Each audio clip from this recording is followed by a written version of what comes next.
פרשת בחוקותי תשפ"ד. The shiurim of Sefer Vayikra were donated by the Saka family, the Ilui Nishmato HaTohora של רבי ישעיה בן לורה. רוח השם תניחנו בגן עדן. הקדוש ברוך הוא will bless the Saka family. הקדוש ברוך הוא will fulfill all their wishes לטובה. They will have a lot of nachat from all their children, grandchildren, and Mirza Hashem, great-grandchildren.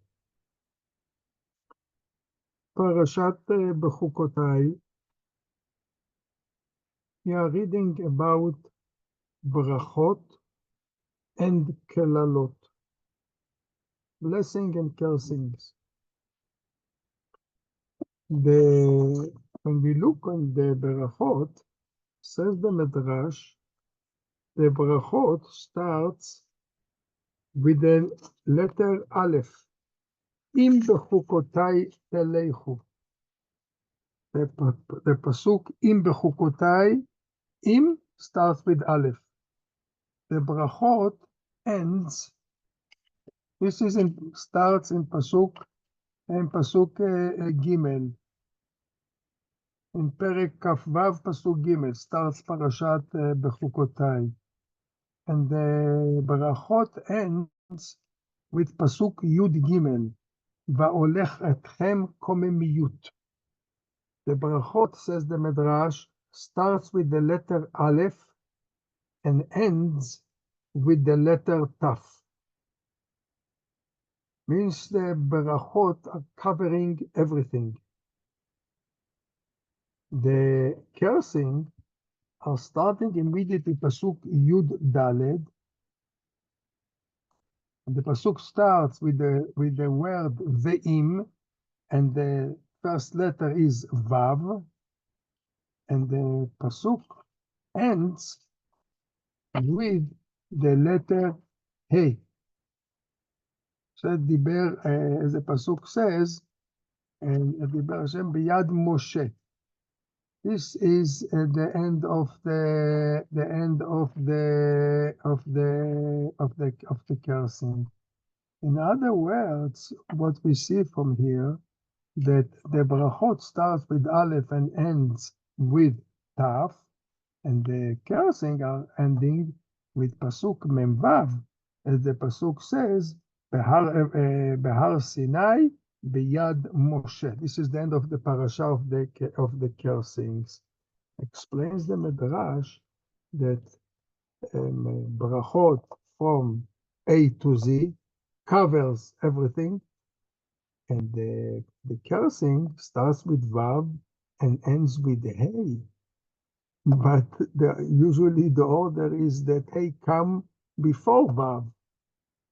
So says the Midrash, Amar Rabbi Avin, if you will have a zechut, he says, everything will go back, it will go backwards. I will change the cursings into brachot, as the Hey comes after the Vav. So the Vav is before the Hey. So everything will be opposite. HaKadosh Baruch Hu yahafoch et ha-klalot lebrachot, if Am Yisrael will listen to Borei Olam. These brachot and these klalot depends on what?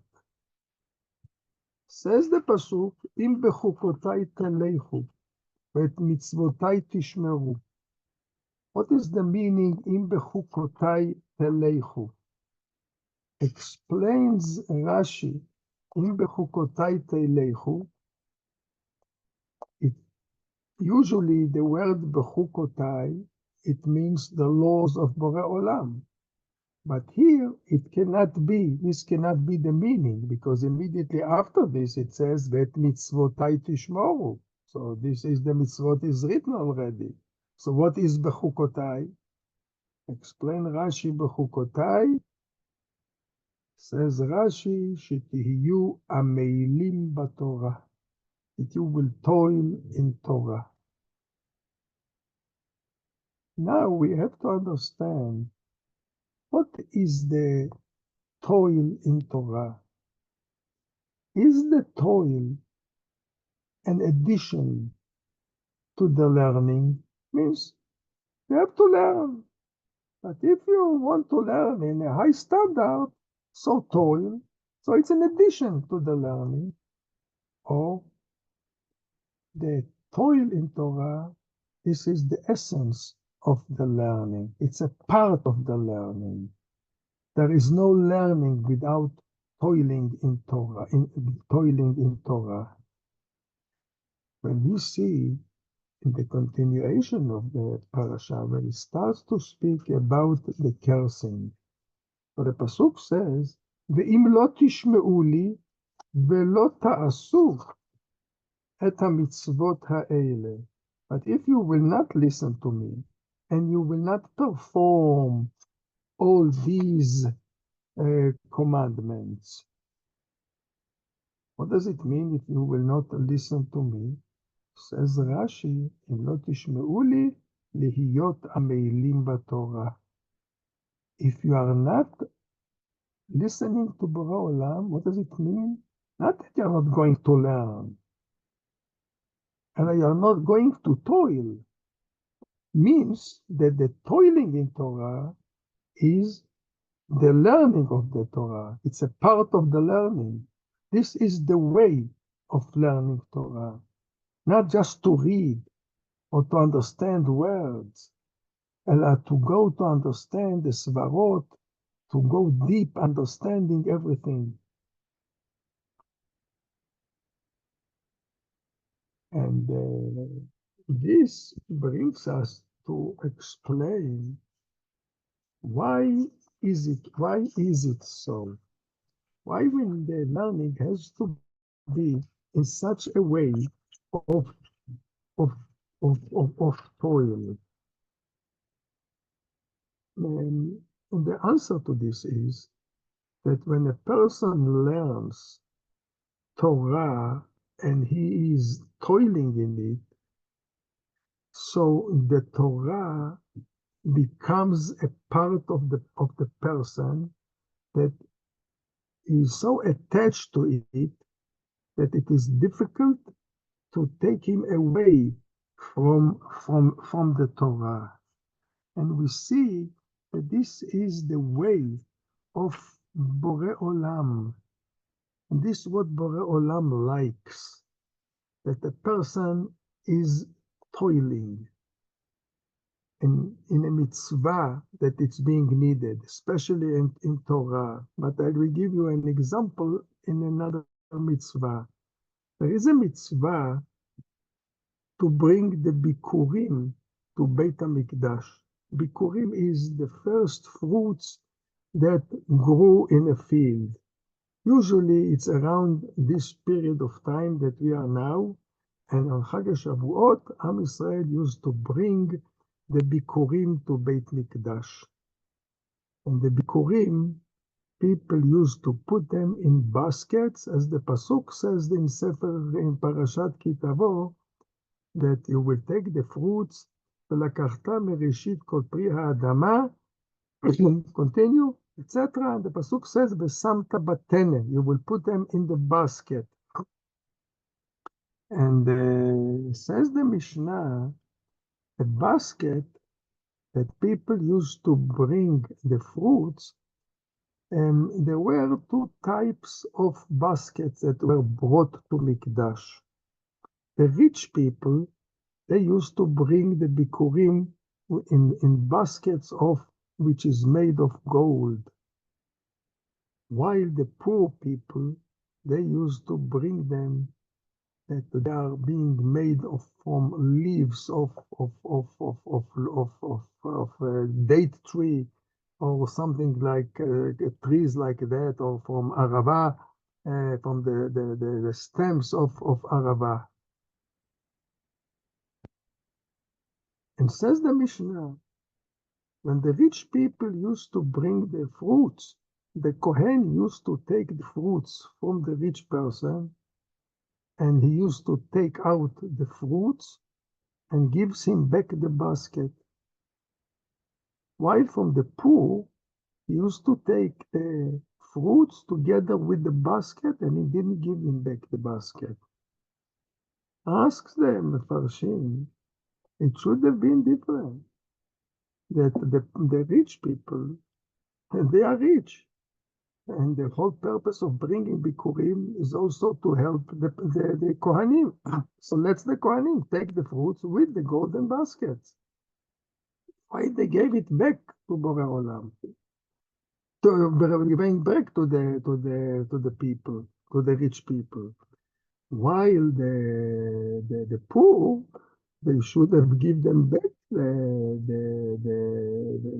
the baskets, and not to take it with them. Explains the Malbim that this here we have a big difference. Borei Olam likes something that a person toiled for the mitzvah. Rich person, he didn't made a basket of gold, he bought it. Nobody knows why the basket was, what the basket was made for. Made for a lot of things, not for the mitzvah. He bought it for the mitzvah, the rich person. While the poor, he doesn't have money to buy baskets. So he made it, says the Malbim, with his own hands. He toiled for it. And here we see that this is what Borei Olam likes. Something that a person toiled for.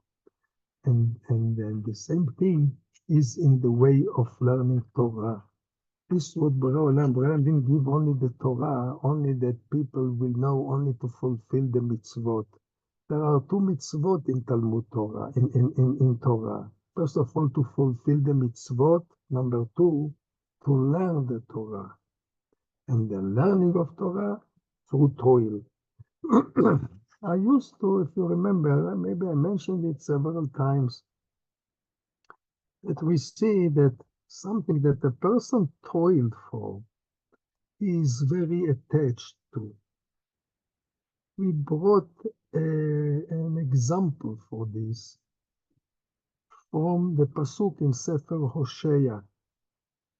The pasuk in Sefer Hosea in Perek Yud Gimel, pasuk Chet, the pasuk speaks there about the anger that Borei Olam is going to be against Am Yisrael, and they don't perform the mitzvot. And Hosea wants to scare them. And he says to them, you know what? Borei Olam will meet you, means he will punish you with like an anger of a bereaved bear that you took from him his children. So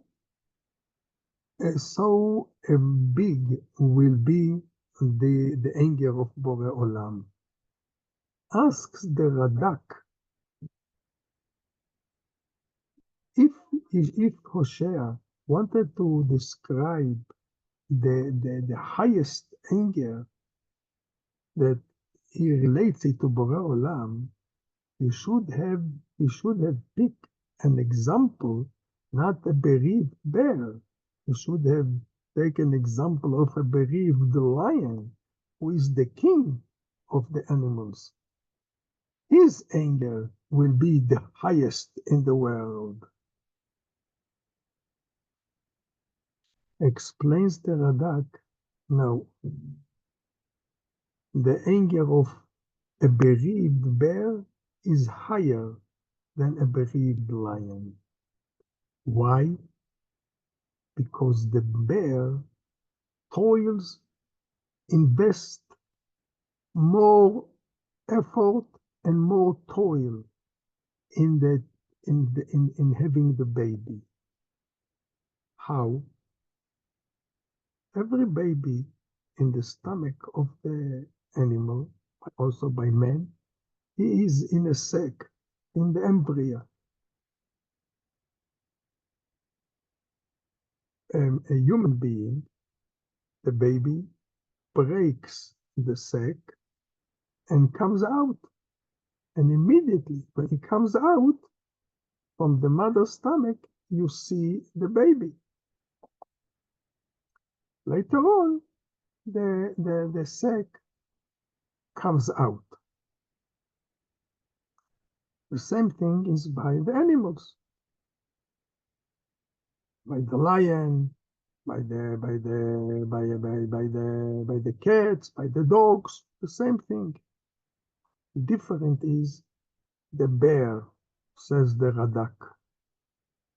When the mother bear gives birth, the whole sac comes out with the baby inside. So when she gave birth, what does she see? She sees as if she gave birth like a piece of meat. But she knows that in this something that looks like a piece of meat, means in this sac that she gave, that came out from her stomach, there is a baby, and she needs to feed him. This is a natural thing that Borei Olam planted in the animals. But the mother bear, she knows that she cannot, in order to take out the baby, she cannot use her hands to tear the sac, because the claws, they might cause a damage to the baby. She knows also that she cannot use her teeth because they are very sharp, and she can cause a damage to the baby. So what does she do? Says the Radak, even though she's very tired after giving birth, she opens and she tries to tear the sac with her tongue. This is something very, very difficult to do. Think a minute, if we will take a sack, a bag of plastic, and we put inside chocolate, and we will tie your hands to the bag, and now they are telling you, open the bag with your tongue. Takes a long time, and you need a lot of effort. And since the bear toiled so much for the children, more than any other animal, when you remove the children from her, you are taking the children from her, she is very, very angry, more than all the other animals, even more than the lion. Therefore, Moshe Navi picked the example of the bear. So we see from here that something that a person toils, that somebody toils, is very, very attached to it. And this way explained the Rambam on Mesechet Avot that we read the Perek now. In Mesechet Avot, in Perek Hey, Mishnah Kaf Gimel, says the Rambam, and let me quote you the Rambam. ואמרו שלא יתקיים מן החוכמה, when a person learns Torah, it will not remain in him, in his head, אלא מה שתלמוד בתורח, with burden, עמל ויראה, with toil and with fear of Torah. אבל קריאת התענוג והמנוחה, if you just read, reading Torah, you just read the Gemara, אין לה קיום ולא תועלת בה. There is not even any benefit, he says, from such a thing.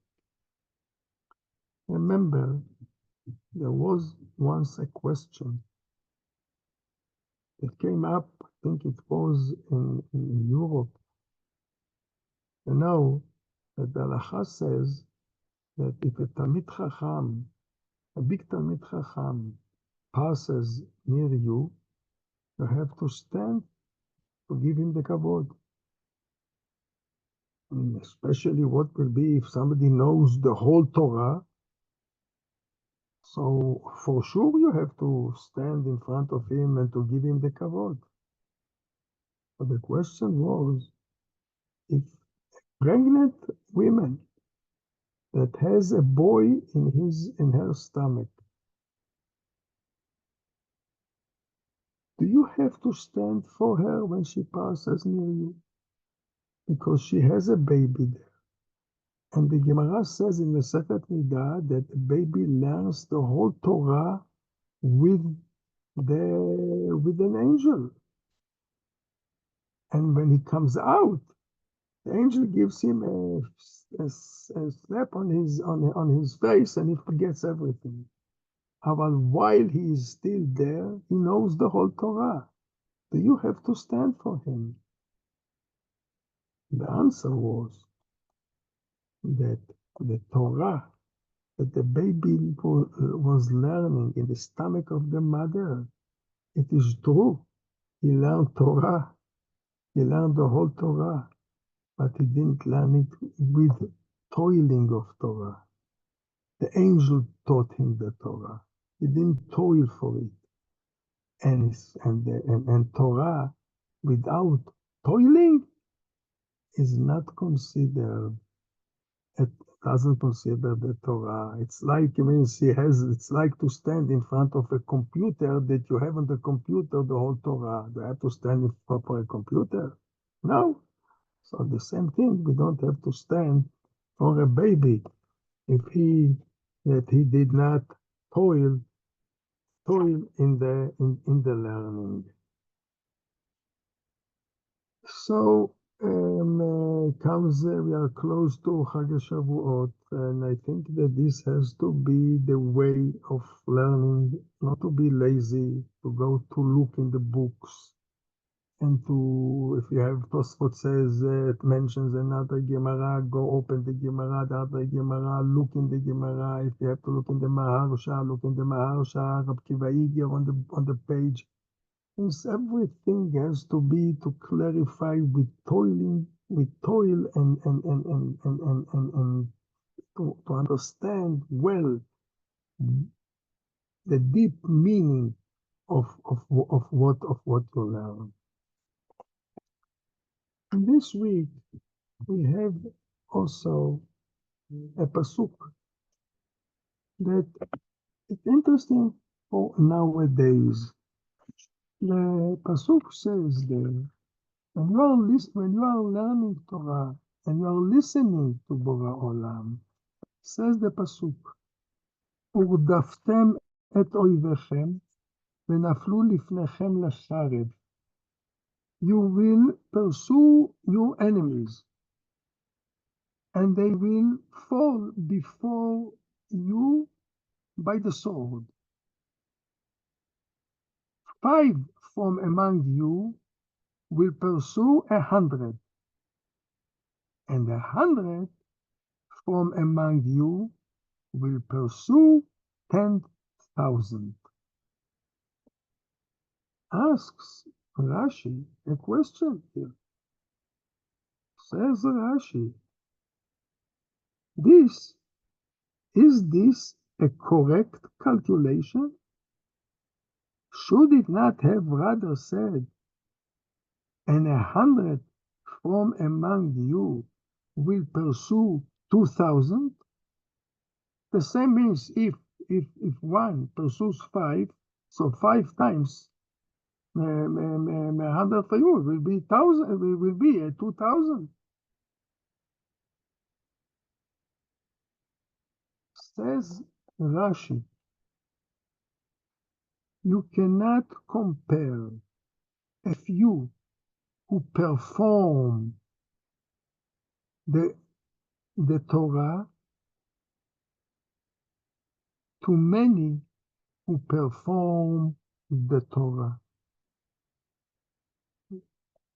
What Rashi is talking here? We are talking here about soldiers, that they are running after the enemies. So the Rashi should have said, it doesn't, there is no, you cannot compare a few soldiers that are running after enemies than a whole troop that runs after the enemy. Rashi didn't say so. Rashi picked and said something else. It's not, you cannot compare a few who perform the Torah to many who perform the Torah. We are learning here something that has to do now in Eretz Israel about the question about the yeshiva boys that are sitting and learning Torah. Borei Olam, we are all the time here surrounding with nisim. When Borei Olam makes a mess, he hides the mess. And he is doing it as if everything is being performed naturally. Therefore, Borei Olam let the nation to have an army, to have a lot of soldiers, to have good guns, ammunition. But really, who is fighting and brings the victory? These are the people, the yeshiva boys, the people who learn some Torah and performing the mitzvot. Borei Olam doesn't need the help of the army. He doesn't need the Iron Dome in order to remove missiles from Am Yisrael. Borei Olam needs the merits that Am Yisrael has, the merits of learning the Torah. And therefore, Rashi said that instead of to say we cannot compare a few soldiers that are running after the enemy, then a whole troop who runs after enemy. Rashi brought, it's not a big difference between few people who are learning Torah and a whole big group, all the yeshivot, that the voice of Torah is being heard all around. Kol HaTorah nishma ba'aretz. And I want to wish everyone Birkat Shabbat Shalom, and let's hope that the merit of the Torah that we are learning here in Eretz Israel, in the yeshiva, and all the boys, our yeshiva, boys from the yeshiva, that are learning Torah in the state, even though some of them are working, but they start the day with learning and with praying. All these merits will help Am Yisrael to save all the captivities and to remove all our enemies from Eretz Israel. Mitzvah Hashem, next week, we are going to prepare ourselves for Matan Torah, and we will speak about Chag HaShavuot and Matan Torah. I want to thank Isaac Dweck for arranging this shiur, and Avram Shomer, that he is shomer on the time and to have the shiur every week. Shabbat Shalom.